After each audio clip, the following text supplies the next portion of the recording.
As part of the global effort to prevent severe climate change, the Isle of Man has committed to net zero emissions of greenhouse gases.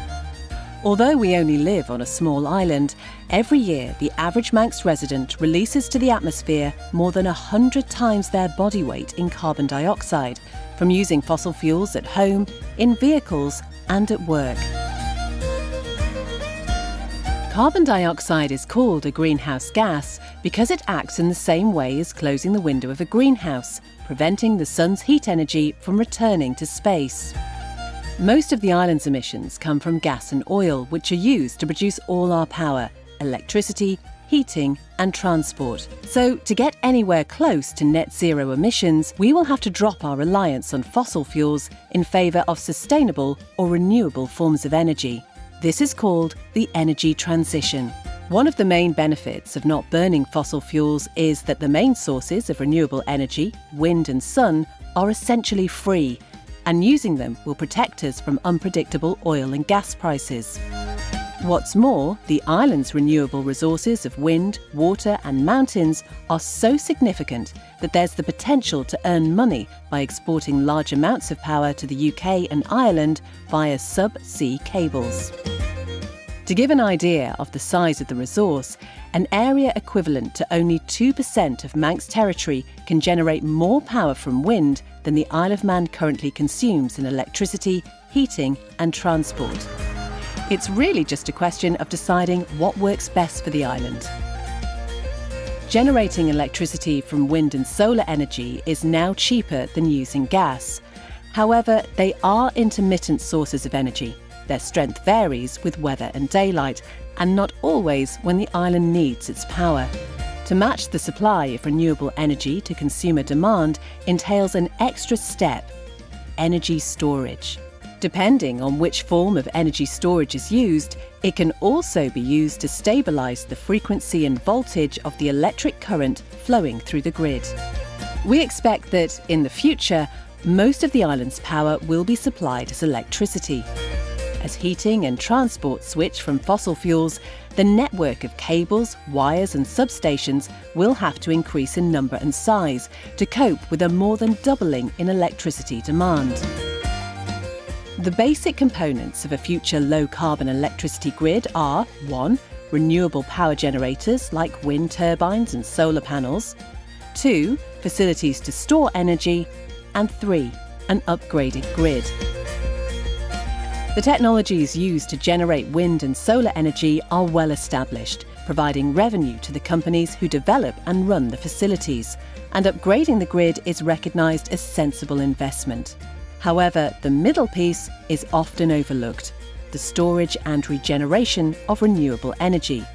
But it represents a crucial part of any future power system. Fortunately, the best option for energy storage involves technology which has been around for more than a century.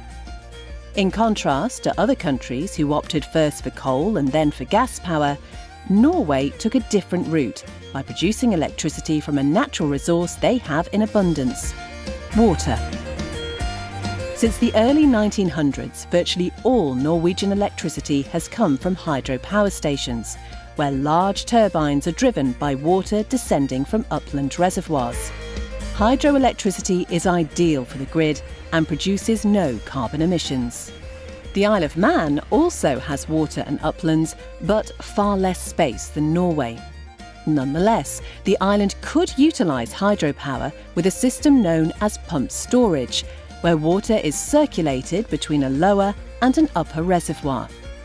When wind or solar energy is available, water is pumped through pipes or tunnels to be stored in the upper reservoir.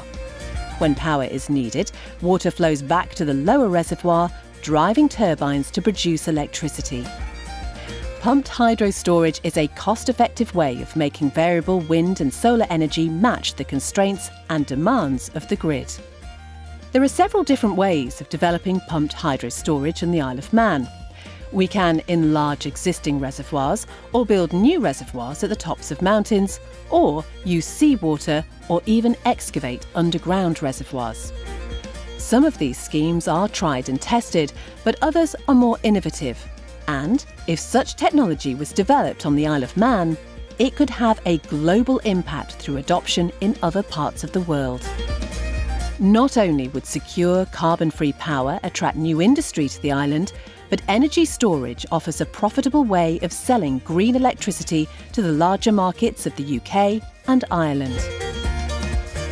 Lithium-ion batteries are another method of storing energy, but these are more effective in keeping the grid stable by supplying relatively short bursts of power to maintain the frequency and voltage. An alternative way of storing energy is using surplus electricity from wind and solar parks to generate green hydrogen with the process of electrolysis. Hydrogen in fuel cells is a viable way of powering electric vehicles and is widely used in Japan. Similarly, in the Isle of Man, hydrogen fuel cells could be used for private and public transport.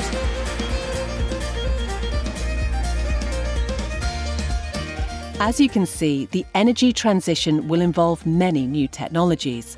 But we hope that this short video convinces you that our journey to net zero emissions will be exciting and beneficial. We firmly believe that a low-carbon future is something to look forward to.